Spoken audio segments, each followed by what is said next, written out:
Next, we are doing the surface integral. What is that? Let f be a vector function and s be a surface.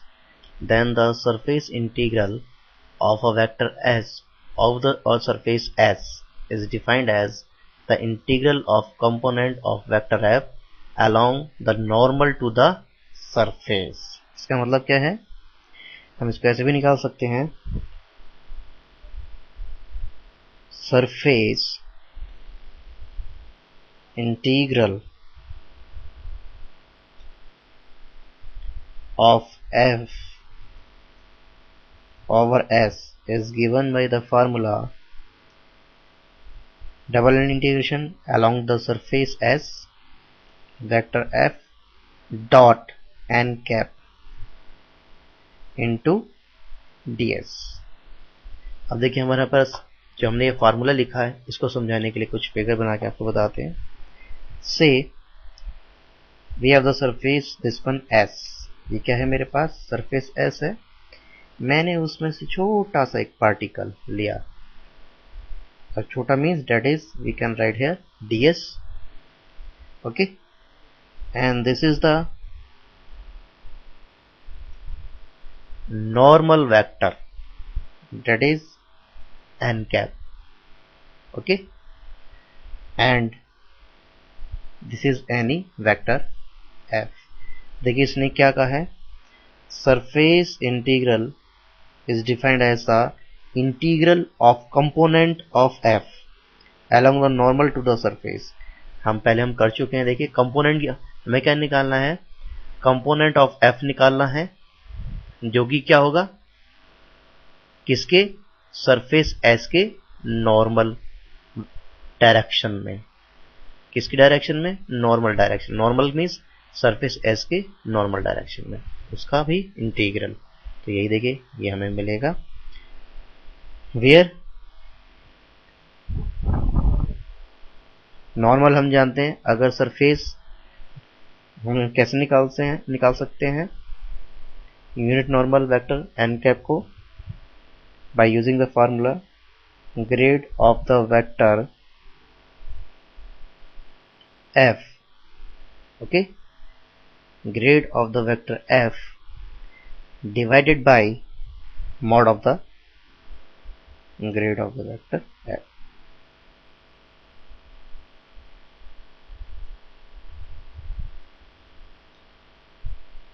okay, कैसे निकाल सकते हैं हम इसको? by using this formula. This is small f. ध्यान रखिएगा यहाँ पर ये क्या है? स्मॉल f क्या है? हमेशा कैसा फंक्शन होगा? This is always scalar function. Okay, ये किसी फंक्शन को रिप्रेजेंट करेगा. And the value of ds भी हम निकाल सकते हैं. अगर ये xy प्लेन है, ये s जो है हमारा xy प्लेन में है, तो ds is given by the formula dx dy divided by n cap dot k cap. Okay, अगर कंफर्म होता है कि xy प्लेन में है. इसी तरीके से अगर मान लीजिए yz प्लेन में होगा तो कंफर्म है कि yz प्लेन में है, तो ds हम ये भी लिख सकते हैं dy dz divided by n cap. अब यहाँ पर यूनिट वेक्टर लेना है हमें. ऊपर क्या था? k cap. k cap क्या है? xy प्लेन के परपेंडिकुलर है. देखिए जैसे यहाँ पर xy प्लेन के परपेंडिकुलर n cap क्या हमने लिया है? k cap. इसी तरीके यहाँ पर yz प्लेन है, तो इन दोनों के परपेंडिकुलर हमारे पास एक्सिस क्या होगा? x axis. और x एक्सिस के पैरेलल में कौन सा वेक्टर होता है? Unit vector i cap. Okay, और हमें मॉड लेना पड़ेगा. और इस तरीके से अगर हमने पहले लिया xy प्लेन, फिर yz, और फिर हमारे पास क्या है? xz प्लेन है, तो ये कंफर्म है. तो हम इसके लिए ds ले सकते हैं. dx dz divided by mod of n cap. अब देखिए xz के परपेंडिकुलर होगा y एक्सिस, और y एक्सिस के पैरेलल क्या होगा? Unit vector J cap.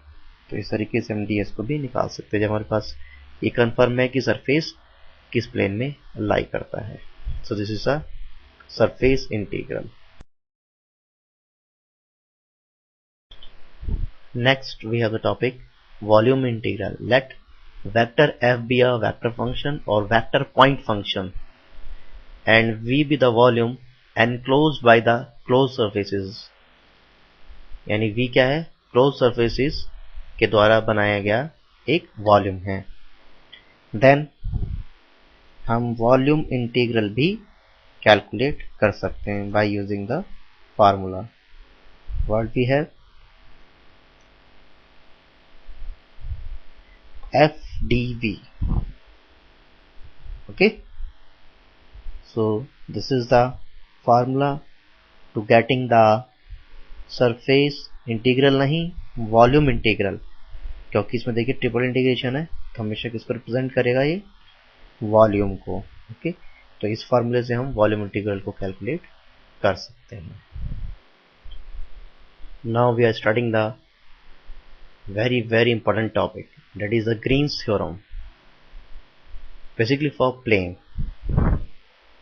What it states that if phi xy and psi xy, also del phi by del y and del psi by del x be the continuous function over the region R and bounded by the simple closed curve C in the xy plane, then integral along the closed curve C phi dx plus psi dy will be equal to double integral along the region R del psi by del x minus del phi by del y dx dy।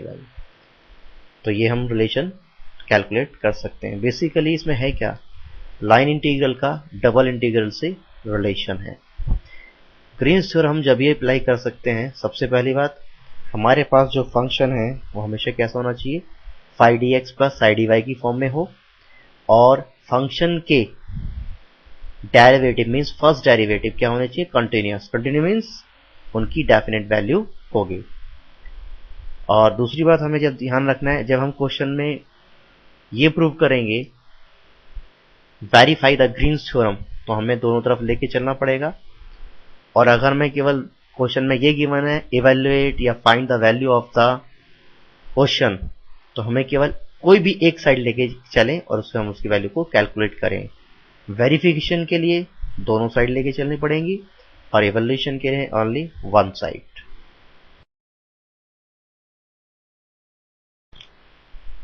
Now we are taking the question, verify the Green's theorem for the integral x square y dx plus x square dy where C is the boundary. Describe the counterclockwise of the triangle with the vertices 0 0 1 0 and 1 1।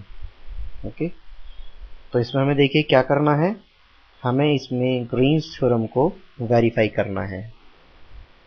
किसके लिए? when we have the figure this one means triangle, ये हमारे पास triangle है जिसके लिए हमें Green's theorem को verify करना है। अब वो भी कैसे लेके चलना है? Counter clockwise means anti clockwise, means O to B then B to A then A to O, ये हमें लेके चलना है। ओके, अब देखिए हम ग्रीन्स थ्योरम जब भी अप्लाई कर सकते हैं जब हमारे पास फंक्शन क्या है? इंटीग्रल के अंदर किस फॉर्म में हो? Phi d x plus psi d y की फॉर्म में। चेक इट आउट देयर, वो जो कि हमारे पास गिवन है phi d x plus psi d y. Okay, अगर हम phi d x plus psi d y को कंपेयर करें x square y d x plus x square d y, तो हमारे पास फाई की वैल्यू क्या होगी? एक्स स्क्वायर वाई, और साई की वैल्यू क्या होगी? Only x square. Okay, means del phi by del y हम निकाल सकते हैं x square, and del psi by del x की वैल्यू होगी हमारे पास 2x। अब हमारे पास ग्रीन्स थ्योरम का क्या स्टेटमेंट होता है? According to Green's theorem,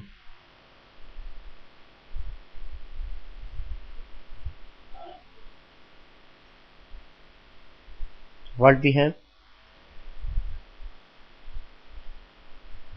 phi dx plus psi dy should be equal to del psi over del x minus del phi by del y into dx dy। अब देखिए इसमें क्या है, देखिए हमारे पास ट्रायंगल, कोई रीजन है हमारे पास coordinate axis, that is R. R क्या होगा हमारे पास? कोऑर्डिनेट दिस वन, ये पूरा का पूरा एक्सिस। और इसके अंदर हमारे पास देखिए क्लोज कर क्या है? ट्रायंगल ओ ए बी, जिससे कि ये बंद हो गया तो हम ये रिलेशन प्रूव करेंगे। अब क्योंकि हमें थ्योरम को वेरीफाई करना है, इसलिए दोनों साइड को लेके चलना पड़ेगा। पहले एक साइड को सोल्व करेंगे, फिर दूसरी साइड को, और दोनों की वैल्यू क्या आनी चाहिए? बराबर। तो हम कहेंगे ग्रीन्स थ्योरम वेरीफाइड है। अगर दोनों तरफ की वैल्यू बराबर नहीं आती है तो हम कहेंगे ग्रीन्स थ्योरम वेरीफाइड नहीं होती है। तो पहले हम राइट हैंड साइड लेके चल रहे हैं। तो राइट हैंड साइड की value means del psi by del x minus del phi by del y dx dy। तो इसके लिए देखिए हमारे पास अंदर वाले पार्ट की वैल्यू क्या होगी? That is 2x minus x square dx dy, जो कि हम ऑलरेडी निकाल चुके हैं। ठीक है, अब केवल हमारे पास क्या बचता है? लिमिट निकालना, क्योंकि डबल इंटीग्रेशन है और फंक्शन यहाँ पर देखिए x और y में है, तो हमारे पास एक लिमिट x की होगी और एक लिमिट y की। तो हमें क्या करना पड़ेगा? सेम थिंग, डबल इंटीग्रेशन की प्रॉपर्टी यूज करनी पड़ेगी। देखिए अगर मैं स्ट्रिप लूं तो इस x एक्सिस पर y इक्वल्स टू मेरे पास क्या होगा? 0। और अगर मैं 0 0 से 1 1 तक के लिए लाइन O को OA का रिलेशन निकालूं तो क्या मिलेगा? y is equals to x। और इस पॉइंट पर देखिए, this is the line x is equals to 0 and this is the line x is equals to 1। Okay, तो देखिए हमारे पास x की भी लिमिट है और y की भी लिमिट है। ओके, तो मेरे पास x की लिमिट मुझे क्या मिलती है? 0 से 1 मीन्स कांस्टेंट। तो y की लिमिट क्या होगी? The function of x means 0 to x, जो देखिए y is 0 to x, 2x minus x square dx dy। पहले हम इसको y के रेस्पेक्ट में इंटीग्रेट करेंगे और फिर x के रेस्पेक्ट में। तो ऐसा करने से देखिए हमें क्या मिलता है, इसको मैं ऊपर कर रहा हूँ, अब हम इसको सोल्व कर रहे हैं। 0 to 1 2x minus x square into क्या मिलेगा मुझे? y के रेस्पेक्ट में करेंगे with the limit 0 to x dx। अब देखिए इसमें वैल्यू को सब्स्टिट्यूट किया तो मुझे क्या मिला? 0 to 1 2x minus x square into x dx। ओके, और इसको अगर हम इंटीग्रेट करें तो हमें क्या मिलेगा?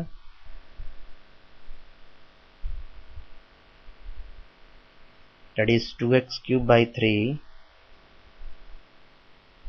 2x cube by 3 minus x4 by 4 with the limit 0 to 1। Okay,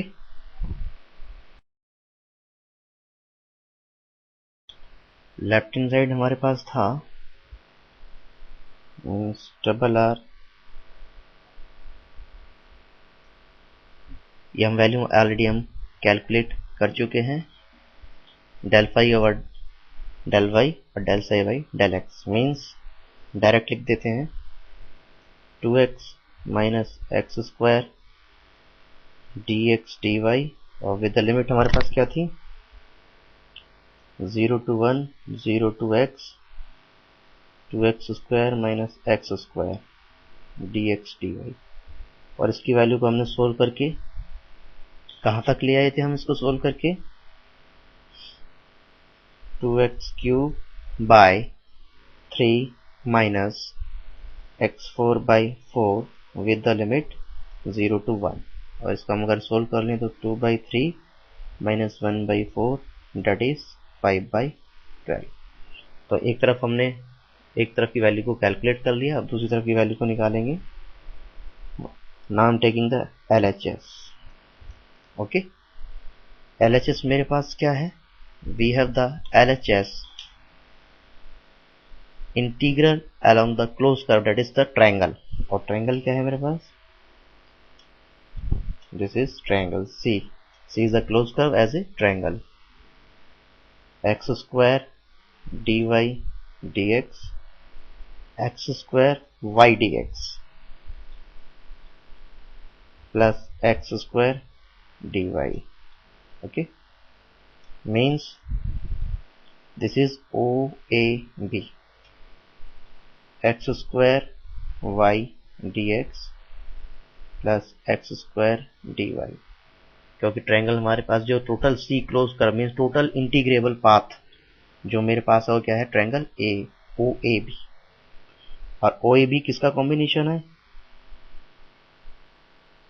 we can write according to figure we have counter clockwise हमें जाना है, मीन्स OB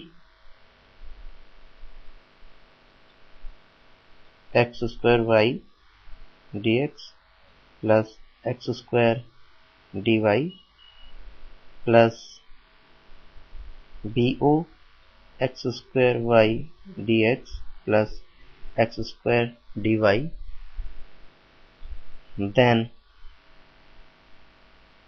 OB BA है, BA क्योंकि एक पॉइंट A है, कंटिन्यूस होना चाहिए। BA then AO x² y dx plus x² dy। अब मुझे तीनों इंटीग्रल की वैल्यू निकालनी है। सबसे पहले मैं पार्ट ले रहा हूं, से this is I1 I2 and I3। तो पहले मैं I1 को सोल्व करूंगा, डेट इज OB। मेरे को क्या लेना है इसे? OB, लाइन OB के लिए x² y dx plus x² dy। अब देखिए मेरा यहाँ पर OB के लिए मुझे सोल्व करना है बाय द सिंगल इंटीग्रेशन से, जबकि मेरे पास ऑपरेटर क्या है? दो हैं, dx dy। तो सबसे बेस्ट यही है कि मैं दोनों ऑपरेटर को एक ही में कन्वर्ट कर लूं, आइदर इन x और इन y। तो एट द लाइन OB मुझे क्या मिलता है? अगर मैं OB लाइन पर देखूं तो मैं किसकी लिमिट लेना पसंद करूंगा? जो कि वेरिएबल होगा। और देखिए इसमें वेरिएबल क्या है? What is the variable here? देखिए क्या वेरिएबल है? x वेरी करता है 0 to 1। मैं x की लिमिट लूंगा। और लाइन OB पर क्या है? y इज इक्वल्स टू 0 है। ओके, तो dy इज इक्वल टू कितना हो जाएगा? 0। ओके, आप देखिए दिस इज x की limit 0 to 1 x² into y कितना है? 0 dx प्लस x² dy कितना है? 0। तो पूरी इंटीग्रल की वैल्यू कितनी हो जाती है? 0। So we have the I1 0। अब हम सोल्व कर रहे हैं I2। I2 के लिए मुझे किसके अलोंग जाना पड़ेगा? लाइन BA के according, means BA x² y dx plus x² dy। Okay, हम काउंटर क्लॉकवाइज जा रहे हैं, मीन्स एंटी क्लॉकवाइज। अब BA लाइन पर देखिए क्या चीज वेरी करती है? x तो कांस्टेंट है। एट लाइन BA लाइन पर देखिए क्या वेरी करता है? तो ये लाइन पर x फिक्स्ड है, constant, means dx is equal to 0। और y वेरी करता है 0 to 1। तो हमें लिमिट y की लेनी पड़ेगी, जो वेरी करेगा उसके रेस्पेक्ट में हम इंटीग्रेशन करते हैं। ओके, तो देखिए फर्स्ट पार्ट में क्या मिला हमें, check it out there. So we have the first part for the limit y 0 to 1 x square y dx, x means 1, y is whatever so, और dx कितना है हमारे पास 0। क्या है हमारे पास 0 मीन्स 1 dy। ओके, सो रिलेशन हमारे पास क्या मिला 0 to 1 dy, 0 to 1 dy, और dy का इंटीग्रेशन क्या होगा y with the limit 0 to 1, that is only 1। तो हमें इसकी वैल्यू कितनी मिलती है 1। तो हमें I2 की वैल्यू कितनी मिलती है आफ्टर द इंटीग्रेशन 1। ओके,